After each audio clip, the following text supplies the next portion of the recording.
Como foi a minha conversão? Gente, estou muito feliz porque nesse vídeo eu vou falar sobre mim. E eu sei que muitas pessoas já me pediram no meu Instagram para compartilhar um pouco da minha história. E eu quero, a partir de agora, começar a contar um pouco mais sobre a minha história, sobre a minha vida, sobre episódios da minha vida. E nesse especificamente falando, eu quero falar sobre como eu entreguei a minha vida para Jesus, né? Eu me converti, eu tinha 13 anos de idade. E eu lembro, gente, que tava numa época de Páscoa. E tava passando, como sempre, né, na televisão, a Paixão de Cristo. E a minha avó era católica. Minha avó já faleceu, mas ela era católica na época.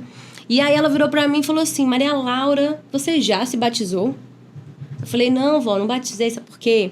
Porque a minha mãe, ela era católica. E aí logo depois que eu nasci, ela acabou se convertendo. E aí ela virou e falou: quer saber, eu não vou mais batizar a Maria Laura, eu vou deixar ela crescer, tomar o entendimento do que é o batismo, e aí quando ela entender e decidir, ela se batiza. E assim foi, aí ela não me batizou, nem nada. Passou o tempo, a minha avó perguntou se eu tinha me batizado, eu falei que não, e ela falou assim: uai, mas se você morrer, você vai pro inferno, porque você não tem o selo de Cristo. Gente, sério, eu falei: oi? Ela minha filha, para poder ir pro céu, você precisa ter o selo de Cristo. Eu falei: oxe, e onde é que eu arrumo esse selo? No batismo? Mas não seja por isso. Mas por causa de um batismo que eu não vou pro céu? Eu vou. Eu providenciei esse batismo agora, entendeu? Gente, vocês não estão entendendo. Eu fiquei louca. Aí eu cheguei na escola na segunda-feira e procurei um amigo meu, que hoje, inclusive, é meu cunhado. E eu sabia que ele estava indo, na época, na igreja, gostava muito do Arena e tal, não sei o que. Peguei e fui. Cheguei lá. E aí eu cheguei na escola e falei pra ele, falei: tô indo no Arena e tal, não sei o que, é o seguinte, eu vou por revisão de vidas, pro tal do retiro, vamos batizar. Aí ele olhou e falou: não, calma, primeiro você vai na igreja, conhece a galera, participa, né, dos eventos, das reuniões, e aí depois você vê a questão do batismo. Eu falei: não, eu vou batizar, eu quero ir por revisão, faça a minha inscrição. Ele falou: menino, você tá doido? Eu falei: é o seguinte, minha avó falou que se eu não batizar eu vou pro inferno, então não vai ser por conta de um selo que eu vou pro inferno, velho. Bora, que eu quero ir pro céu. Aí ele começou a rir. E ele falou assim: cara, não é isso, entendeu? Calma, respira. É desse jeito. Mas, de qualquer forma, ele me levou. Falei: mãe, sábado eu quero ir no culto dos adolescentes lá do Arena e tal. Beleza, me leva lá porque eu preciso conhecer a galera, fazer minha inscrição pro revisão. Aí a minha mãe falou: tá, vou levar. E a minha mãe já era da igreja também. E eu nunca tinha interesse em ir nesses cultos. Quando eu ia pro culto, eu dormia. Na verdade, eu fazia de tudo pra não ir. Porque a minha mãe costumava vir no domingo, 6 horas. E domingo, 6 horas, gente, era o jogo do Flamengo. E eu falava: não, eu não vou perder o jogo do Flamengo, eu vou assistir. Era um pé de guerra, que a minha mãe queria que eu fosse pra igreja. Ela achava que eu tinha que pelo menos bater o ponto no culto. E eu queria assistir o jogo do Flamengo. Flamenguistas. E aí, peguei e fui pro Arena e tal. Gente, me surpreendi. Cheguei e falei: gente, isso aqui é um culto? Isso aqui é um culto? É o culto, e a galera me recebendo, me abraçando, falando que eu era bem-vinda e tal, e o louvorzão lá rolando. Falei: nossa, o lugar é massa, né? Por isso que a galera vem no sábado à noite. E aí tal, não sei o que, enfim, gostei muito, fui muito bem recebida e tal, enfim. Fui por revisão de vidas, lembrei que eu tinha uma líder que me acompanhava quando eu ia de vez em quando pro culto no domingo. Tinha uma líder que me acompanhava, e a Zanini, gente, ela é maravilhosa. Lembrei dela, procurei ela, falei: olha, me inscreve no tal do revisão de vidas que eu quero ir. Ela me inscreveu na revisão de vidas e eu fui pro revisão, né, pro retiro. E qual era a pretensão da pessoa? Vou me batizar, me livrar do inferno e vou embora. Gente, era só isso na minha cabeça: vou me livrar do inferno e vou embora. Peguei e fui pro revisão de vidas. Só que foi ali que o Espírito Santo me pegou, entendeu? Foi ali que eu virei e falei: eu acho que aqui não é só o batismo que Deus queria fazer na minha vida. Deus queria trazer uma transformação na minha mente. Deus queria me apresentar de fato a palavra dele, o evangelho, que não somente te leva a se livrar do inferno, mas te leva a uma transformação de vida. E foi ali que eu falei assim: eu vou entregar minha vida 100% para Jesus, não vai ser somente me livrar do inferno, mas vai ser uma vida com Cristo. E ali eu tomei essa decisão, me batizei, e foi algo muito... Foi muito no campo das convicções. Não foi algo emocional para mim. Eu sei que muitas pessoas, às vezes, entregam sua vida para Deus, para Jesus, se convertem, choram muito, se emocionam. Mas para mim, o revisão não foi emocional. Para mim, na minha experiência, foi uma transformação na minha mente. E na semana seguinte eu peguei e lembrei que tinha o curso que a gente faz lá na igreja, um treinamento maravilhoso também, e comecei a me envolver. comecei a me envolver. E o pessoal, olha, você precisa... Tem as orações na igreja, gente, eu amava as orações da igreja, eu ia pra oração. Tudo que era evento eu queria ir. E aí é que entra o negócio. Quando a gente começa a mergulhar muito naquilo que Deus tem pra nossa vida, começam a se levantar quem? Os opositores. Então você que já entregou sua vida para Jesus ou está entregando, se você não encontrar opositores no meio da caminhada, então você não está vivendo o evangelho direito. Porque todo mundo que entrega a vida para Jesus começa a encontrar pessoas que começam a se incomodar com isso. Quem começou a se incomodar? Meus amigos e os meus familiares. Óbvio. Então meus amigos, não, mas sábado você não vai mais sair pro rolê? Eu falei, não. Gente, 13 anos, tá? A gente tinha rolê. E aí... Então, mas você não vai mais sair com a gente pro rolê? Eu falei, eu não, rolê comigo sábado é lá no Arena, lá no culto. Quem quiser ir, ó, bora comigo. Domingo, tô no culto também. Quem quiser, a gente sai outro dia, sai depois do culto, a gente lancha. Mas a minha vida é outra. Eu tomei uma decisão muito séria, eu entreguei. E eu queria que aquilo ali não fosse fogo de palha, como muitos dizem, né? Ah, se converter não dura nem 3, 5 meses. Essa menina aí toda atendada. Porque, gente, quando eu era mais nova, eu era muito serelepe, sabe? Sei nem se essa palavra existe, eu só tô entregando minha idade com essa palavra, mas tudo bem. E eu era muito levada. E acabou que as pessoas falavam, essa menina vai dar trabalho. Falava pra minha mãe, essa menina vai dar trabalho, essa menina é misericórdia, credo. E eu era muito assim, pra frente.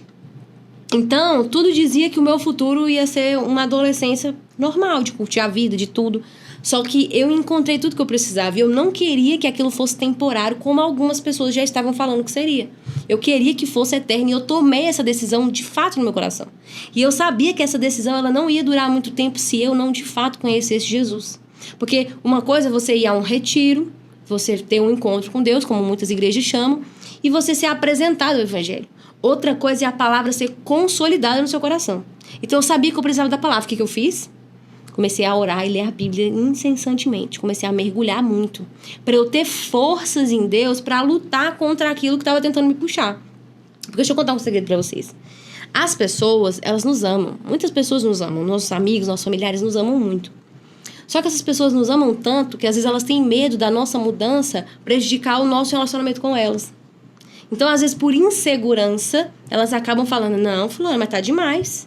A minha mãe mesmo falava, pronto, vai fazer faxina nessa igreja, leva teu colchão, dorme lá. Gente, minha mãe chegou nesse nível, ela vai assistir, ela vai saber que foi isso mesmo.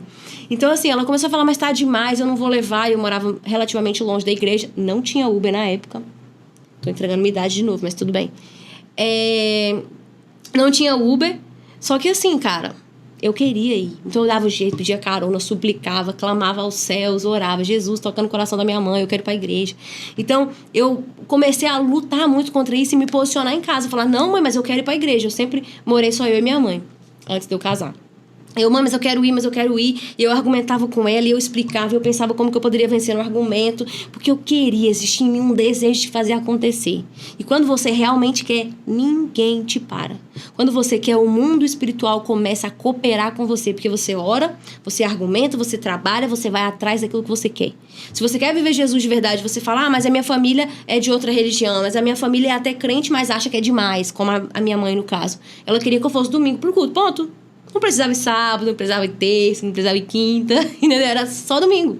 Só que eu me apaixonei tanto, eu me entreguei tanto, que eu falei, eu vou entregar tudo de mim aqui. Então eu realmente batalhei por isso. E o mais louco, algumas vezes tinha alguns impasses ali, eventos de família, com a igreja, com coisas que eu tinha me comprometido a fazer. E eu tive que começar a me posicionar. Eu vou falar muito, eu quero trazer uma série futuramente sobre posicionamento. E posicionamento, gente, envolve você desagradar pessoas. Né? Só que claro que eu tinha que ter um equilíbrio com isso, porque eu era menor de idade, não era dona da minha vida, eu tinha que obedecer, sim, minha mãe, meus familiares, mas eu também tinha que buscar viver o máximo de Jesus que eu poderia viver dentro das minhas condições. Então, a sabedoria que vem do Espírito Santo faz com que a gente olhe e fale, poxa, eu preciso encontrar um equilíbrio, onde eu vou ter tempo com a minha família, onde eu vou amar a minha família, mas hoje eu também vou me entregar para Jesus. E a Bíblia ela fala sobre isso, ela fala que aquele que ama mais os seus familiares ou qualquer outra coisa, pessoa na vida do que a Cristo não merece Jesus. Então, para eu merecer Jesus, ele tinha que ser o Senhor da minha vida, não só o meu Salvador, mas o Senhor da minha vida. E eu tomei essa decisão com muita, muita convicção.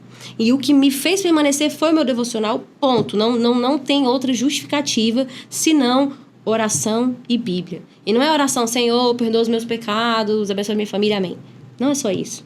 É orar. E orar é assim, orar, até começar a orar de verdade. Então, quando eu comecei a gerar isso, de fato, no meu coração e na minha vida, é que o Espírito Santo começou a transformar as coisas em mim, transformar o meu coração, transformar o meu entendimento. E automaticamente, por consequência, minha postura ia mudar, meu comportamento ia mudar, minha forma de falar ia mudar. Então, as coisas foram acontecendo. E pouco a pouco eu fui ganhando espaço entre os meus amigos. Alguns eu perdi. Não tem como você entregar a sua vida para Jesus e não ter perdas. Porque tudo aquilo que eu escolho, eu estou automaticamente renunciando a outras coisas. Se eu escolhia Jesus, eu renunciava a outras coisas. Então, alguns amigos se foram. Ah, não, essa menina chata se converteu e não quero saber. E eu busquei pregar para eles. Com certeza, levei uma galera para a igreja. Outras pessoas falaram, eu vou ficar, eu te amo, tamo junto. Eu comecei a orar muito por uma amiga minha para ela se converteu, Luísa. Te amo, Lu. Comecei a orar muito porque eu falava que eu queria muito que ela entregasse a vida dela para Jesus, 100% como eu, porque todo mundo ali acredita em Jesus, né? Páscoa, Natal, né? Jesus é lindo. Mas não é só Jesus é lindo, é Jesus é Deus na minha vida.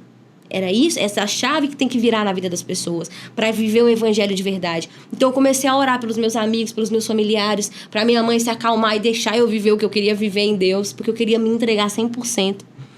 E em menos de um ano eu comecei a liderar pessoas, eu comecei a falar, eu vou pregar o evangelho, eu quero salvar pessoas. Eu tinha essa necessidade muito grande, eu falava, Senhor, aquela menina que pensava assim, eu não posso ir pro inferno, agora eu pensava assim, eu não posso ir pro céu sozinha. Então isso começou a arder muito no meu coração, na minha mente. Eu falei assim, cara, eu não posso ir pro céu sozinha. Eu preciso ganhar vidas para Jesus. Eu preciso levar pessoas até Deus, discipular pessoas, que é o que a palavra nos chama a fazer, que é o ID, né? Então, eu comecei a mergulhar muito nisso, sabe? E me entregar 100%. E, como eu disse, não foi fácil, foi desafiador, envolveu desagradar muitas pessoas, mas eu me posicionei e a oração foi a minha maior aliada.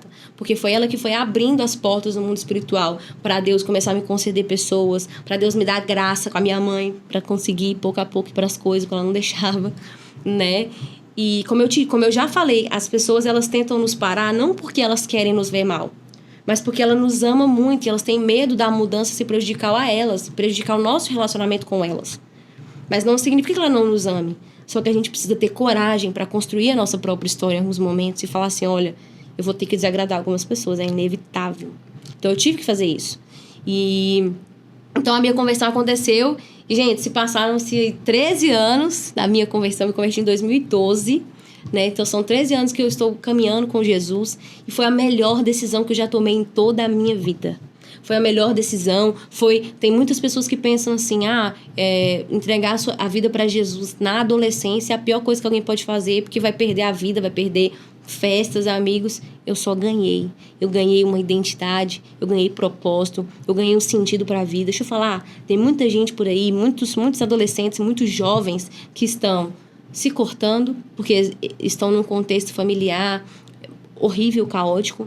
Muitas pessoas estão em depressão porque vivem relacionamentos abusivos, errados, porque não tem autoestima, não tem identidade, não tem relacionamento com Deus, não tem propósito. Então só atrai relacionamentos errados, ruins, sabe? Pessoas, mulheres que ficam se depreciando por aí porque não sabem seu valor, então se entregam a qualquer coisa, a qualquer custo, sabe? Então eu tenho a plena convicção de que se eu perdi, só perdi coisa ruim mesmo. E só ganhei coisas boas, ganhei propósito, ganhei identidade, ganhei um sentido para minha vida, ganhei um motivo para viver e mais. Ganhei um motivo pelo qual morrer, pelo qual entregar a minha vida. Então você pode ter certeza que se eu fiz isso, não foi por emoção. Foi por uma transformação que veio através da ação do Espírito Santo e da palavra de Deus na minha vida. Eu quero deixar esse desafio para você, te dizer que se converter, entregar sua vida para Jesus vale a pena, é a melhor coisa que você vai fazer e nunca, jamais será uma perda de tempo, mas será um ganho de vida, de propósito, de fazer a sua vida realmente valer a pena. Então, espero que você tenha gostado do meu testemunho. Eu vou contar um pouco mais nos próximos episódios da minha vida. Estou ansiosa para compartilhar mais sobre mim com vocês. Me diga aqui o que você achou, o que você gostou. Se você achou que esse vídeo, um pouco da minha história, pode agregar na vida de outras pessoas, compartilhe com elas também. Não se esqueça, pelo amor de Deus, de deixar o seu like e de se inscrever se você ainda não é inscrito. Fechado?